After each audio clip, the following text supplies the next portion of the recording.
So, I mean, we don't know who you are, but, do you want to just introduce yourself? Cool, my name is Alex Honnold. I'm a professional rock climber. Cool. So today you're here to talk about the Planet Visionaries podcast. For those who are new to it, you want to just explain what it is and how it began? Yeah, so Planet Visionaries is a podcast in which I interview sort of climate entrepreneurs, people doing interesting work for the environment. It's in partnership with the Rolex Perpetual Planet Initiative, so it's a lot of Rolex ambassadors, Rolex, what do they call them? Testimonies, but basically people who have been supported by the Rolex brand to do environmental work. Is that a Rolex? Yeah. Well, so I'm also sort of sponsored by Rolex now as well, and then Rolex has been supporting the work that my foundation does. So it's kind of this like 3-part thing with Rolex, where it's like I'm sponsored as an athlete, and then they're supporting the work that my foundation does, which supports community solar around the world, and then I'm also hosting their podcast where I interview other Rolex ambassadors. Mm-hmm. Though actually now it's kind of broadened because it's this is the 5th season, so there are only so many Rolex ambassadors. So at a certain point, you just start interviewing interesting people who are doing important work for the climate. I guess how's hosting this podcast over the past few seasons informed like your own environmental advocacy work? Well, I think hosting the podcast has definitely kept me slightly more abreast of current events and sort of interesting happenings in the environment. I have the Honnold Foundation, which has been supporting community solar, and so I'm sort of aware of what's going on in that space. But Planet Visionaries just, some episodes are on, like, recycling unrecyclable plastic. Others are on, one is on, like, snow leopard conservation, sort of an innovative approach to protecting snow leopards, basically by insuring people's goats in, like, rural communities. But so there are all these, like, really interesting different takes at how you can solve conservation issues. And for each episode, I do a bunch of prep work and study up on different subjects, learn about the guests. It's interesting, so you wind up with a much broader array of knowledge. Mm-hmm. And tell me a little bit about the Honnold Foundation and how that began and how it really, I think it probably took off, once you gained fame. Yeah, free solar, all that stuff. So the Honnold Foundation is a nonprofit that supports community solar projects around the world. So we basically give grants to organizations around the world that use solar energy to improve the lives of people in their communities in whatever way. So that's kind of different project by project. But I think now we've supported 120 projects around the world. So it's all kind of like small scale community things. And it started because I was living in my van and felt like I should be doing something useful for the world, and started giving away about 1/3 of my income. And it's kind of like, I basically just Googled what the most effective use of donating money was. I was kind of like, what should I be doing with this? And wound up, over the years, consistently supporting solar projects in different places. And so then we explicitly made it our mission, and that's what we've been doing for, I guess, 12 or 13 years now. So you did research and you were like, solar seems like the most impactful. Well, I was looking for, I'm a professional rock climber, so I cared about the environment. I love the outdoors. And so I was looking for projects that helped nature, but I kind of realized that there's no point in helping nature if you're not helping the human communities that live there. It's like basically that people don't care about nature unless their basic needs are met. And so I was looking for any kind of nonprofit activity that I could support that helped people and nature. And that basically often came down to energy access sort of issues, like getting people off of fossil fuels, but getting energy access for the first time. It's often like rural solar projects. And so I was like, oh, that seems like the future. Also, I just had traveled so much to places without access to energy. It's kind of like you just see that it's a pressing issue, That's interesting. It's almost like there's almost like a privilege to be able to care about the environment, right? Totally.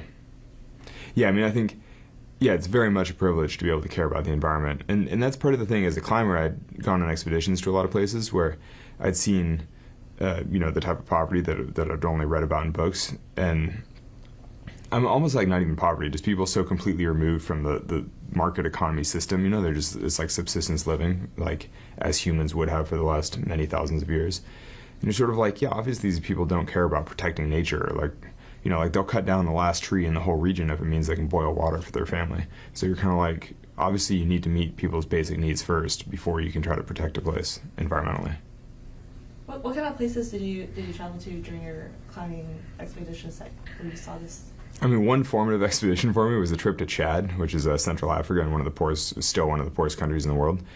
And it was my first trip to Africa, and it was this crazy expedition. I mean, we drove to the middle of nowhere to climb these sandstone towers. I mean, actually, it turns out the climbing was terrible, but that's kind of the nature of exploration, is that you just go and find out. But I just remember before the trip, my mom was like, "Oh, send me a postcard," and then we landed there, and I was like, not only are there no places to buy postcards, there's no mail system of any kind, there are no roads. I was like, we literally just drove across empty desert in jeeps, like with no road, no anything for days. And I was like, wow, this is really different than anything I imagined, growing up. Cool. So, I mean, I listened to a little bit of the first episode this morning. With Birdie? Sweet Birdie? Penguins. Yeah, he's so charismatic. Birdie Gregory, what a dude. How was that, I guess, episode, being able to interview those folks? Well, so Dr. Borboroglu, I think I'd interviewed him before, so I'd kind of done the research about penguins and like his work protecting penguins. But I mean, the first episode was the first time I'd spoken with Birdie Gregory, who's like who hosted the TV show. And he's just, I mean, in some ways, he perfectly exemplifies what I love about Planet Visionaries, which is that I interview guests who are very passionate about what they do and very good at what they do. And I typically come out of the interviews feeling all fired up to go train, or basically to do what I do, but do it a little better.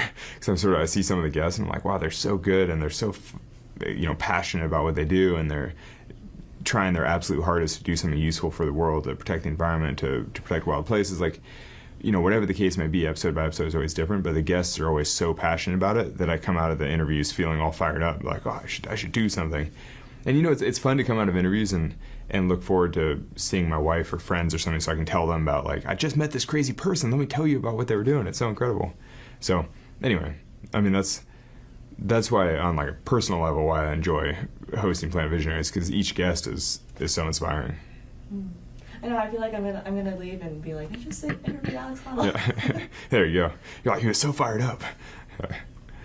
I mean, I do think in general, though, it's really nice to be exposed to human passion. Like anyone who's so clearly on the correct path, who's doing what they're meant to do, doing it really well, doing it at a high level, clear about their own intentions, things like that. It's like, and I think that's one of the things I love about Planet Visionaries is that, nobody falls into that kind of work by accident. Like these are all people, some of the guests, I mean, like, I've interviewed Dr. Sylvia Earle a few times. She's like a ocean, marine biologist, I don't even know, like an ocean explorer. But she, I think she's almost 90. I think she's basically been working in the space for 70 or 75 years or something. I mean, it's crazy. She's literally devoted an entire lifetime to this one, to protecting our oceans. And so when you talk to her, you're just like, oh, there's just so much expertise and it's like, wow, imagine putting your whole heart and soul into something for 75 years. It's amazing. I'm sure you meet a lot of like kindred spirits, as you're someone who's so passionate and dialed in on something, and you meet all these other people who are at the top of their field, and you can bounce that energy off each other. Yeah, I mean, it's just, I don't know, I mean, I think as a professional athlete sometimes, or like a professional climber, whatever that means, sometimes you're tired and you don't want to train, so you always need something to keep you motivated and keep you fired up. And so I think I like to draw my inspiration from a broad variety of sources, where you're just kind of like, oh, that person is really good at what they do. Like, I want to be as good as them, in some way. So I don't know. Yeah, I just know that, because Planet Visionaries, the podcast, I'm hosting podcasts often like from my closet, basically. You're just sitting at home, you're on your computer. But I always come out of the closet feeling all fired up, be like, oh, let's go to the gym, let's train, and yeah, to me, that's perfect.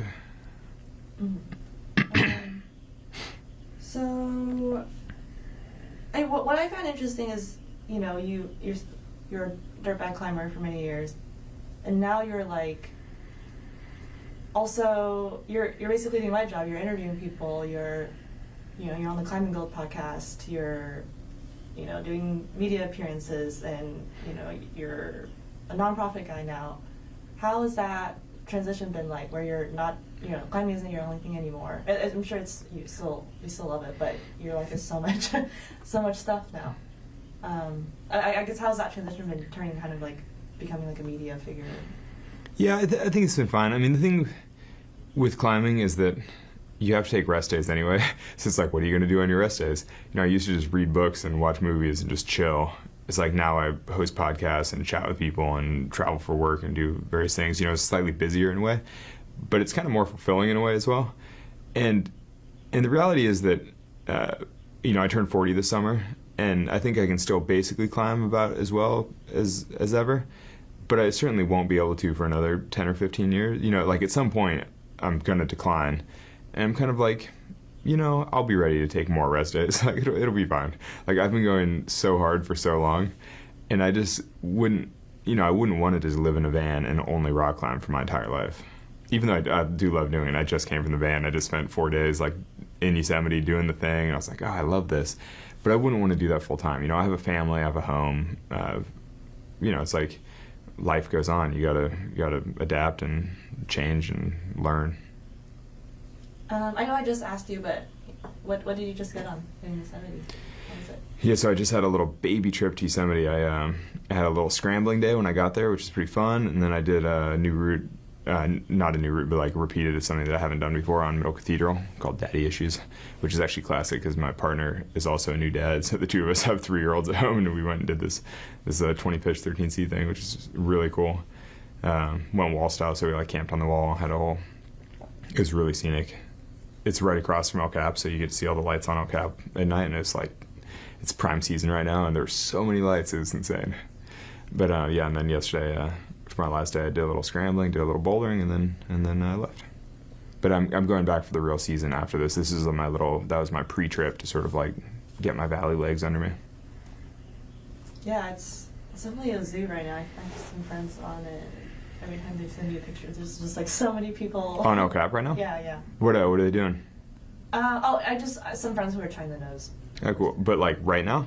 Yeah. I'll show you a picture of the constellation night. It's insane.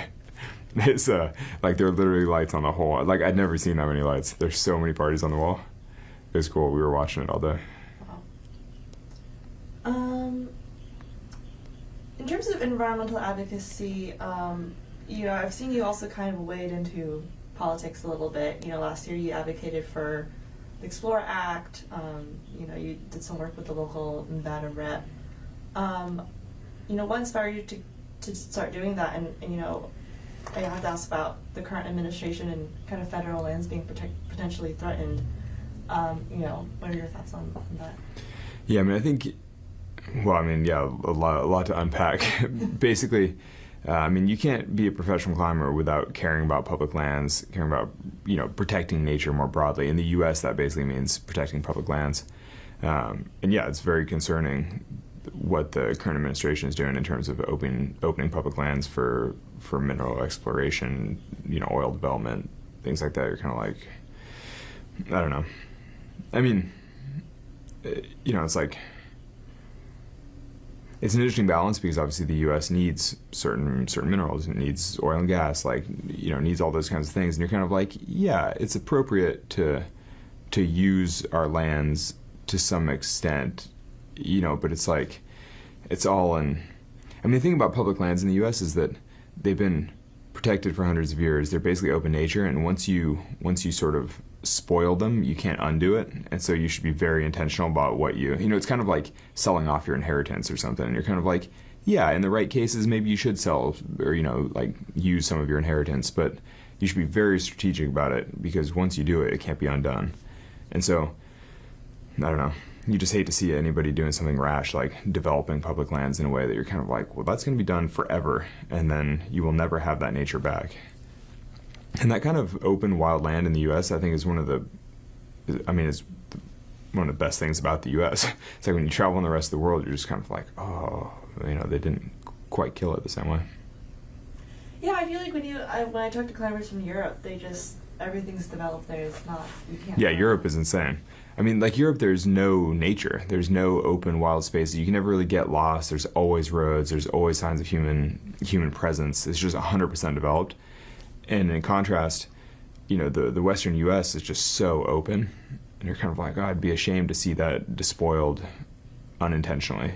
It's like, like, I understand that people need places to live, people need materials, like, that's all fine, I get that. And if you very intentionally choose that you're going to develop certain regions, then I'm like, okay, you know, at least, and that's how public lands are currently sort of managed, that you have to have, you know, public review, like public approval of those kinds of things. It's like when you start seeing public lands sold off without public approval, then you're kind of like, oh, that's, you know, it's like selling America's inheritance.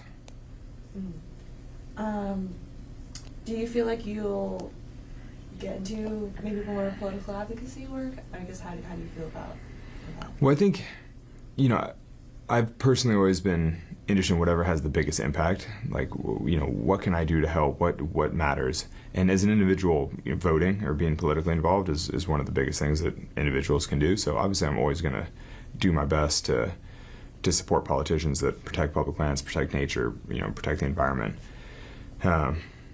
I don't think I'd ever run for office, though, if that's what you mean. I think the day-to-day of politics sounds like a terrible grind. But as an informed citizen, I do feel like it's very important to vote and to encourage others to vote. I feel like you'd be more useful doing other things. Yeah, exactly. Like, I don't think it's my highest calling to be an elected official. It sounds terrible.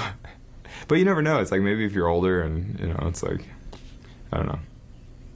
Like, if I thought that was the thing I could do that would have the biggest impact in the world, that could, like, really help in some way, then I'd certainly be open to the idea. But it seems terrible. I guess, you know, you mentioned that in the next 10 to 15 years, you might not, you know, you're going to decline physically at one point. Have you thought about what might be in store for you? I'll always be a climber and always love climbing. But just at some point, I'm sure I won't be able to climb as much as I did as a 22-year-old living in my van by myself, you know. And so, but I'm not really too worried about it. I think what happens next is already happening. It's like I have 2 little girls, I have a family, I have a home, you know, I have my work through my foundation, I'm, you know, hosting podcasts, interviewing people, just, you know, I've got a variety of fulfilling activities to do with my time. And, yeah, I certainly don't feel like I have too much spare time. How's that been, balancing being a new dad and still, you know, running off to Yosemite to climb and doing all this stuff? Yeah, I mean, yeah, being a dad is basically, having kids, I think, is the biggest sort of transition I've had in my whole life. You know, like all the other sorts of things, like hosting podcasts, working, or, you know, events, whatever, they're all pale in comparison to having kids, which is like a really big change. But no, it's been great. I mean, honestly, I live in Las Vegas, which is the best 4-season climbing in the country, and I love being at home. I love climbing at home, and so, you know, I spend a ton of time with the kids that way. I've been doing way fewer expeditions, way less travel, way fewer climbing trips and things, mostly because I live in a place where the climbing is great. And honestly, I love training in my garage. Like, I love just climbing at home, and so I'm totally happy just, you know, it's like we take the kids on a family hike every week, and then we put them down for naps. We train in the garage for a few hours. They wake up from naps, and we play in the afternoon. You're like, it's a pretty nice lifestyle. What's your garage training like? Oh, I just have a couple boards, like, you know, yeah, tension board, kilter board, and spray wall, and then all the obvious, like, normal training stuff, like some weights and hang boards and stuff. And then, yeah, just depending on what I'm excited to work on. I mean, sometimes I'm training, other times I'm just going in there and sort of working out, just like playing and climbing and just trying to stay sort of fit. You know, it kind of depends on what goals are coming up and, like, what I'm motivated for. What are some of your personal climbing goals this season? Well, I mean, so I'm supposed to climb a skyscraper. I don't know if you saw that. I'm climbing a building in the beginning of next year, and so that's not, like, terribly difficult climbing. I mean, it's hard enough that you know, I would take it seriously, but I actually think that the training that I want to do for building climbing is actually very much in line with the training I would want to do for some of the big sport caves where I live in the winter. And so I think I'm basically just going to train for certain sport projects and kind of assume that that'll get me nice and fit for the building as well. Can you explain what you mean by the sport caves? Basically, like one of the sport climbing areas near my home, like where you climb with a rope and it's all totally safe, but it's like a very steep cave. Basically, it's very physical, sort of like muscular style of climbing, where it's like big muscle groups. You squeeze things and like you engage your whole body. It's a lot of core because you're upside down and this dangling from this roof. Anyway, so it's very much like full body workout. And I think that's actually the primary challenge for the building that I'm going to climb as well, is that it's kind of like a full body workout. And so I was like, oh, that's perfect. You know, I can train for one by training for the other. And so, and that's also very convenient because the particular cave that I want to climb in is good all winter. It's like where you climb in the winter in Las Vegas. So I'm like, oh, it seems perfect.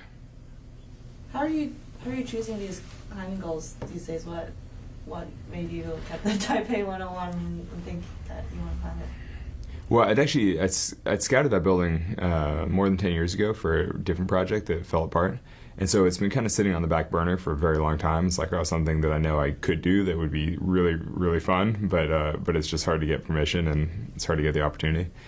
But, I mean, I think in general, for climbing projects, I'm looking for things that are new for me, that are challenging in the right way. You know, things that hit the sweet spot where, like, this is new, it's different, it's challenging, but it's possible. You know, and so, you know, I've been a professional climber almost 20 years, and I've been pushing myself kind of as hard as I can for most of that time. I'm kind of like, at a certain point, you start to run into sort of physical limits or limits of time. And, you know, there's certain projects where I'm like, yeah, I could imagine doing that, but like, do I want to devote my next 2 years to the effort and training required to do it? I'm probably like, nah, maybe not. And so, yeah, I'm just constantly looking for things that are exciting and different for me in the right kind of way. I mean, as someone who's soloed, you know, El Cap is, does climbing a building feel similar in your like mindset to it, or are you like, this is cakewalk, or? No, it's kind of hard. No, climbing a building is cool. I mean, basically climbing is climbing. It doesn't totally matter what you're climbing. And I mean, I grew up climbing on trees and buildings and whatever else, and then sort of became a rock climber. But I even started climbing in a gym, which is basically just climbing on plastic things bolted to a wall. And, you know, I just love the movement of climbing, so it doesn't totally matter what I'm climbing. And so I really like varieties of style. It's kind of interesting. I mean, so climbing a building, it's like steel and glass, it's all slippery. But as a climber, I've intentionally traveled to a bunch of climbing areas around the world that are very slippery. You know, it's like Yosemite is known for being very slick and very smooth. And I once went on a trip to North Wales specifically to climb on slate, like in the slate quarries there, because it's this very particular style. It's like completely smooth sheets of rock with very tiny, small features, and it basically feels like you're climbing on glass. And, you know, I've like sought out these climbing areas around the world, and you're kind of like, well, I mean, seeking out a building or seeking out other like interesting types of structures like that. I mean, it's all just seeking out different types of climbing challenges. Yeah, I'm kind of like, why go to slate quarries in North Wales when you can just go climb the freaking tallest? I mean, the other thing with buildings is that, you know, when you look at climbing objectives, you look for things that are singular, things that sort of dominate the skyline. You know, something like El Cap, where it's like way bigger and way prouder than all the things around it.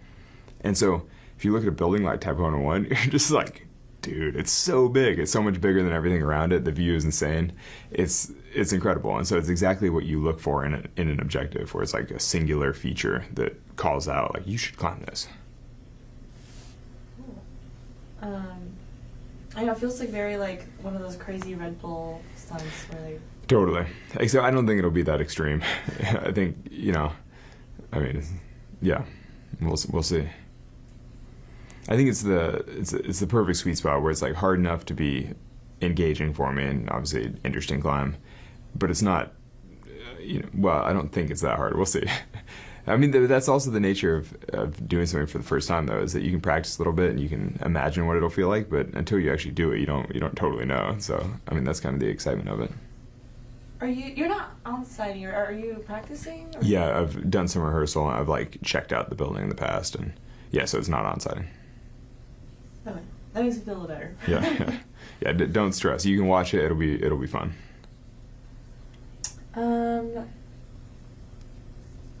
You know, it's been 7 years since Free Solo came out, and you know, to most of the public, you know, you're kind of still known as the Free Solo guy. I was just curious how you feel about that, and that's, you know, if you're hoping that changes or what. No, I'm fine with that. I mean, the thing about being known for the film Free Solo is that, you know, I'm very proud of the film Free Solo. Like, I worked very hard on it. It's a great film. The filmmakers did an incredible job. Everything about it, I'm sort of like, if I'm going to be known for something, at least it's something that I am kind of proud of, that, you know, that I'm happy with. And so, I don't know. Yeah, I mean, I put years of work into it, and the result turned out great. I'm kind of like, yeah, I'd rather be known for that than almost anything else. You know? It's like, so no, it's fine. I mean, yeah, I mean, you don't go into a project like that without, you know, knowing that, I don't know, you know, you're putting yourself out there, so you can't be that bummed if people see it. Have the kids started climbing, or? I'd say the kids climb a tiny bit just because it's so available to them, but no, they don't care about climbing yet. We'll see. They're too young. I mean, they just, yeah, we'll see. How old are they now? 1.5 and 3.5. And so they can, like, totter over to the wall and climb on the wall a little bit, but I don't think they know what climbing is exactly. You know, they're just playing on things. They like to scramble on rocks and play around and, you know, like walk on logs in the forest and stuff, but it's, you know, it's not like climbing yet. Are you hoping they become climbers and can inspire them? No, I think, you know, I hope that they find something that they're really into. And it'd be great if it's climbing, because that'd be so convenient for the family, you know, in terms of traveling, and it'd be great for me. But realistically, if they find anything that they're really passionate about and that they push themselves in, that, you know, that they're driven for, then that's good enough. Cool. And have they also, you talked to them about your, you mentioned that you like to tell them about the cool people you interview and the environmental stuff. Yeah, actually, my 3.5-year-old, now it's kind of cute at bedtime. I mean, I normally read her stories and stuff at bedtime, but recently I've started just telling her stories from expeditions and things instead, because she always just wants to hear specific types of stories. She'll be like, tell me a story about being lost in the woods. And I'll be like, oh, I have plenty of those stories. And then I'll just tell her random stories from expeditions. You know, like, oh, that one time we're in the jungle or whatever. And it's been super fun. It's pretty cute. Cool. I mean, that must be nice to have an on-demand for her. Like, you have a story for every occasion. Yeah, I mean, if I don't have a first-hand story for her, I typically have at least a second-hand story of, like, some friend who told me some insane thing on some expedition. Yeah. She loves boo-boo stories. Like, I want to hear boo-boo stories, like people getting hurt in different ways. And I'm like, well, I have a lot of boo-boo stories, but, you know, you just don't want to tell the ones that are too extreme. I mean, I guess as a fellow climber, like, how have you mitigated injury over the years, and, you know, you've been able to push yourself for so hard for so long? Yeah, I've been pretty lucky that I've never really had major injuries. I mean, part of it, you know, I try to do all the sort of basic self-care kinds of things. You know, I stretch, I get body work when I'm in town, like massage and stuff, just try to make sure I don't get too, like, imbalanced in different ways. But I think part of it actually is just that I vary my climbing quite a lot throughout the year. You know, I go on expeditions, I do big trips, I climb big walls, I go bouldering, I just do a lot of different sorts of things, and I think that that's kind of kept me more injury-free, just because of diversity and movement and, you know, mixing things up throughout the year. But I don't know, yeah, I've just been kind of lucky. I've also been climbing all the time for my entire life, so I think I'm probably less likely to get injured because it's, like, literally all that I do. That makes sense. You're not going from desk job to going all out. Yeah, exactly. It's not like every Saturday morning I wake up and I go as hard as I can, and then I go back to, like, sitting in a cubicle for 40 hours. You know, it's like I've just literally been climbing and hiking and doing stuff, you know, all the time for my whole life. So I'm like, I don't know. Cool.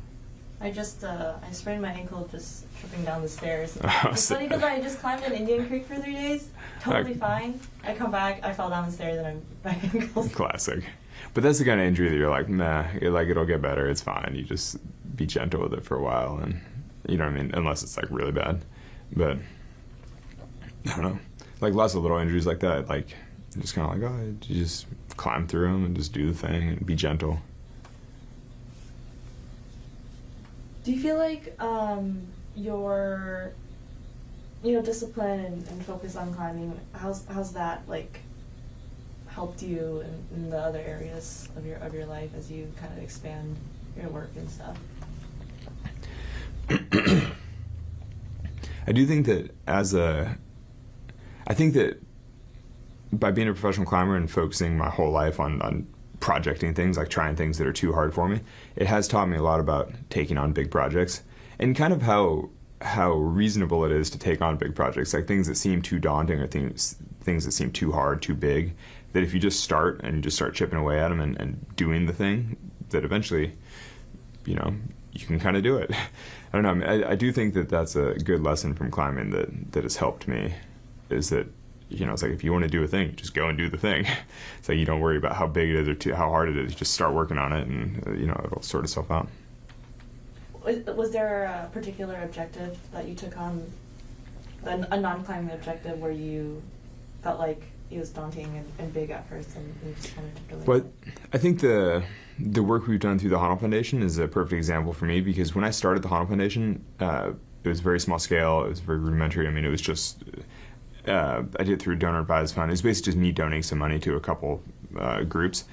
And now, I think this year we'll give about $3 million in grants. We've supported 120 projects around the world. It's like basically much bigger. There's a full-time staff. There's a whole team evaluating grants.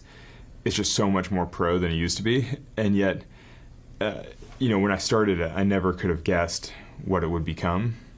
But I just started and sort of let it, step by step, slowly build up. And now it's a legitimate nonprofit. We're like doing real work around the world, like having a real impact. And it was kind of like, I never would have guessed, but you have to start somewhere. Are you thinking of expanding to other types of environmental projects or works? No, I think the Honnold Foundation will stay focused on community solar around the world, mostly because I think there's still something like 800 million people on Earth without access to power or living in energy poverty. Kind of like, I'm pretty sure that within my lifetime, these problems won't be solved. And so that's sort of like, we've been doing a thing for 10 years, we're doing it well, let's focus on the thing that we can do well and keep doing it.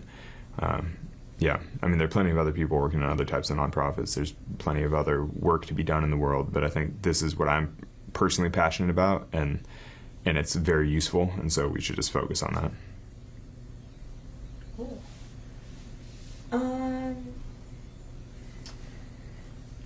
So you're in Los Angeles. I want to ask, what's your favorite crag around these parts? What's the best crag in Los Angeles? Or your favorite one, the personal. I was like, I don't know, Center One or the LAX Center One. No. Or SoCal, I meant. You mean the outdoor. No, I know, I was joking, because most of the crags in LA are so bad that you're better off going to the gym. Like, I've been to Tick Rock. Have you been there? It's Oh, that's terrible. That is where I learned how to crack from, though. Oh yeah, that's funny. Next thing, I've climbed at wasn't Santa Monica, what's the Malibu Creek? Yeah, Malibu Creek. Yeah, I've been there. It's kind of like, nah. I mean, Joshua Tree is obviously the best, closest, decent climbing, but I don't even like Joshua Tree. I mean, there's a reason I live in Vegas. Like, basically, if you live in Southern California, you should go to Vegas. It's so good. What is the best? There's what are the bouldering areas? The sandstone bouldering that's kind of terrible. Is it sandstone? Spots? Or maybe Tramway? No. That's not Tramway. What's the one that's in town? No, the stuff in town that's all the Stonemaster stuff. What's it called? Stony Point. Yeah, Stony Point. Yeah, that place sucks. It's so bad. Is there anything good in town? I mean, probably just Jade Tree. What's that quarry? The Riverside Quarry. I wonder, is that place open anymore? It's open. Oh, okay. It kind of sucks. Yeah, it kind of sucks, but it's something. I climbed there once upon a time. Have you been to Holcomb? Holcomb Valley of Pinnacles? Never heard of that. That one's it's only sport, but it's nice because Where is it? It's out by Big Bear. Huh. I'll look it up. Yeah, I mean, I will say, actually, though, I mean, I'm making fun of the climbing around LA, but I will say LA has better access to real rock than many big cities in the country. And so the climbing might not be amazing, but it's something, and having any outdoor climbing is better than no outdoor climbing. And there are a lot of good mountains around LA, surprisingly, and trail running and things like that. And I'd say the actual nature access around LA is way better than many big cities. It's you're way better off than Chicago, let's say. in terms of rock and like outdoor adventure. Yeah, I mean, you can drive up to Bishop and you have all the Sierras. Yeah, of course. But even just within like the 1 hour, I mean, to me, I think part of where you live is like you want outdoor adventure that's close enough, because anybody can make a trip where if you drive 5 hours, you can go somewhere interesting. Like almost anywhere in the country, if you're willing to drive for half a day, you can do something cool. But being able to do something cool after work, I think, is what kind of defines for me like a good place to live. Being able to like get outdoors, with like the extra hours in the day. You're doing that documentary also on Nevada, right? Yeah, Travel Nevada. I just finished that. Well, I guess I'm sure you did it because you love living. Yeah, I freaking love Nevada. Yeah. And so I just did this travel program for Travel Nevada, basically, touring around the state of Nevada, having outdoor adventures and kind of coupling it with exploring the rural communities and meeting people and sort of interacting with the place more. And it was super fun, actually. I mean, I love Nevada. I mean, I lived there for a reason, and I love outdoor adventure. Basically, everything about it is like stuff that I like to do. And it's kind of the same as hosting a podcast in that you just meet interesting people and then explore like why they do the thing that they're doing, like why do they live there. It's like you can just let your curiosity run free a little bit. It's like anything you do, you're like, but why are we doing that? It's fun. Do you feel like that all kind of, ties back into your environmental advocacy work where, if people can see nature and how beautiful it is that... Yeah, for sure. I mean, I like working on projects that highlight the beauty of nature in some way, because I'm kind of like, there's just so much like TV out there. It's like it might as well highlight the real world around us, like nature, like the actual living planet. It's like, I don't know. Yeah, it definitely seems better to include nature in things than not to. Cool. I think that's all the questions I had. Was there anything else that you wanted to add or talk about? No, Planet Visionaries, check it out. Get psyched. No, I don't think so. Just journeying through life, doing all the things. Cool. Yeah, you certainly have a lot of irons in the fire. Yeah, it feels like right now there's a bunch of different stuff going on. But actually, it's funny because I think from a public side, it like sounds like a lot of things going on. But the Travel Nevada program was doing 5 outdoor adventures around my home state, one of which was a home with the family. And so it's like 4 mountain climbing adventures near my home. It was like, to me, that's the ultimate work thing. It's like, it's so fun. And so, same with like hosting Planet Visionaries, where I often do from my closet at home and then come out feeling all energized and fired up. And so I think there was a lot of these sort of public facing things, and even like the building project, will be, it's a live event, so as soon as I do the climb, it's done. There's no like post-production, there's no other stuff. And so from a personal perspective, I spend a week doing a scout and then a week doing the actual thing. And so it's 2 weeks to do like a mainstream media project, which, if you think of a film like Free Solo, there was a documentary crew following me around for 2 years. And then there was a year of post-production, and then there was 6 months of the actual film release. And so, it dominated my life for like a long time. And I'm kind of like, I don't know, all these other work things I'm doing now are like pretty chill by comparison. And so, I don't know, it's a really nice work-life balance. Like basically still climbing a ton and with my family a ton. I'm like, it's pretty good. Nice. Yeah, always good to pick projects where you're just like, oh, this is fun anyways. Yeah, that's the thing, is like I basically do projects that I would do for free, but then people pay me to do them. I'm like, it's so great. It's like all the work I do doesn't really feel like work because it's stuff that is so fun to do. Cool. Well, yeah, thank you so much for coming. I'll leave some time so that you can get some good pictures of you. Cool.